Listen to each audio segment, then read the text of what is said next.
Hi everybody, I'm Brita, the Questioning Quilter, and this is the 7th in my series on disappearing blocks. This is a totally new one. It's a disappearing sawtooth quilt called Jubilee, and I thought it would be a great choice for the holidays. Not only is this design easy because of the disappearing aspect, it's also really quick because there are only 16 blocks in this quilt. Wait, 16 blocks? I hear some of you saying, but how can that be? Look, there's this really cool pinwheel and a half in the center, and we've got these red pieces that look kind of like a diamond here in the center, and these 4 motifs. Well, got a secret. It's easy. It starts with this little beauty here, and I'm going to show you how quick it is to make this quilt. The sawtooth block is really pretty easy. It's simply 4 6 1/4 inch half square triangle blocks, just like you'd use if you were making an hourglass or a pinwheel, and it was actually discovered by accident. I had a class and I was showing my students how to make an hourglass block, and as I usually do, I showed them how to make 2 rows, line up the half square triangle so they make this kind of tent shape with dark on the left, light on the right. And when the rows are sewn together, you rotate it down to make the hourglass. But one of my students, after she had made the 2 rows, instead of rotating it, she brought it straight down to create the sawtooth block, which was, in my opinion, genius. So here we have them sewn together. Now the only thing to take note of for this quilt is that the top row is red and the bottom row is green. And at the end I'm going to show you some other color layouts and color possibilities. But for now, we are going to cut this into 9 equal pieces. And to do that, we are going to cut 2 inches from the center seam. So we're going to make 4 cuts, 2 inches. Here's the tape to mark the line. Now, my student was upset because she cut the block into the pieces before she realized that she had sewn it incorrectly. And I told her that no, there really aren't any mistakes when we're making these disappearing blocks. There's only opportunities to try out new and interesting designs.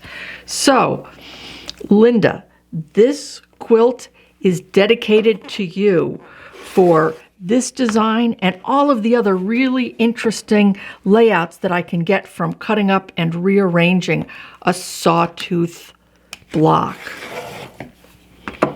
So here it is all cut up, ready to be rearranged. This is the most complicated part of the design, and it's really not that hard. We're going to be rearranging these, and notice these 3 sub-blocks are going to stay the same in relationship to each other. So we're going to take the center piece, we're going to take these as half a pinwheel or little bunny ears. We're going to put that in the upper left corner. And these pieces, again, stay the same relative to that piece. So you have this that's shaped kind of like a doorstop, or my son tells me it's a trapezoid. This one here has this little doorstop and another triangle.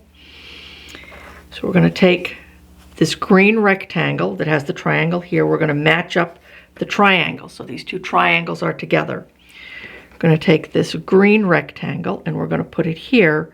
And it's going to be lined up so all the dark colors are on the bottom and these are all the white ones, form a line. So that's how you can keep it straight.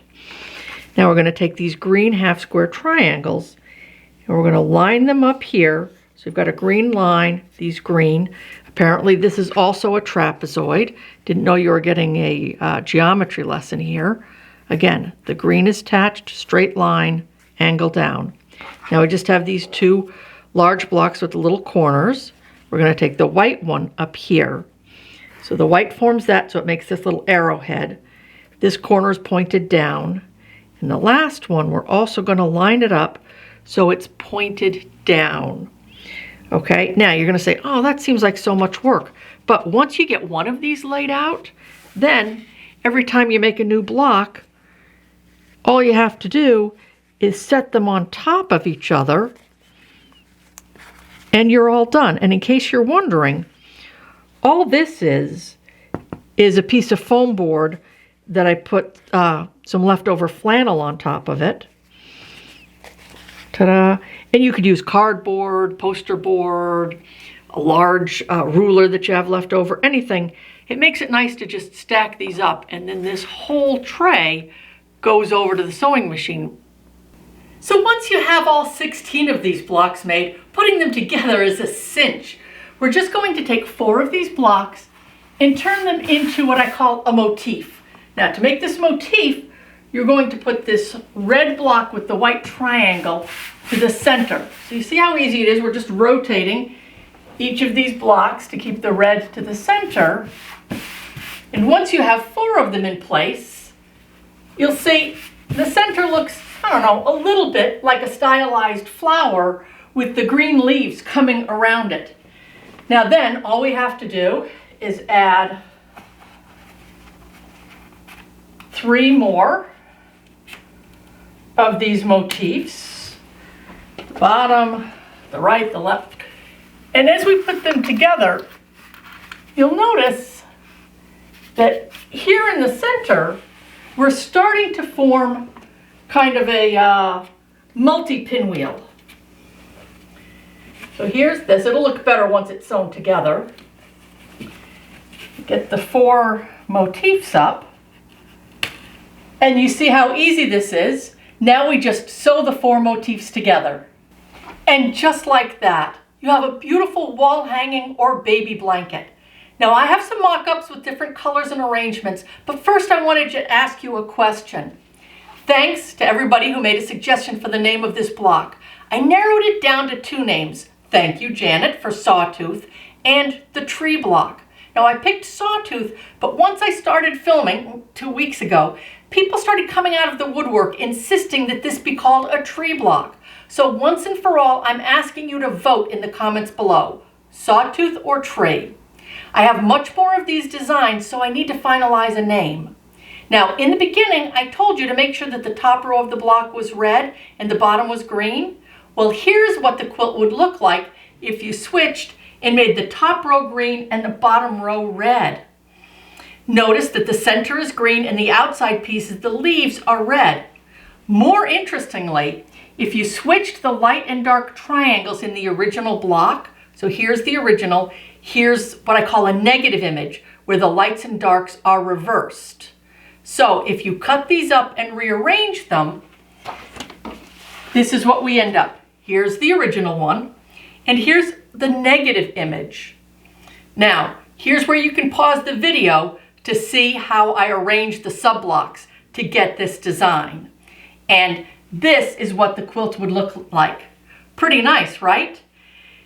The motifs make these cute little tulip-shaped flowers. So if you alternated the positive and negative motifs, you would end up with a quilt that looks like this. And that's not all. This block also looks good made with just 2 colors.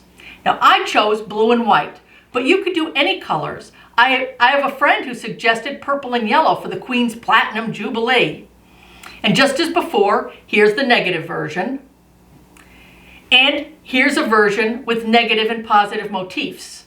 Finally, if you make half of the motif positive and half of it negative, you get this beauty. Now, finally, if that's too busy for you, you could make 4 very large blocks and make a single, very modern motif. I hope you liked the video. Stay well and happy quilting.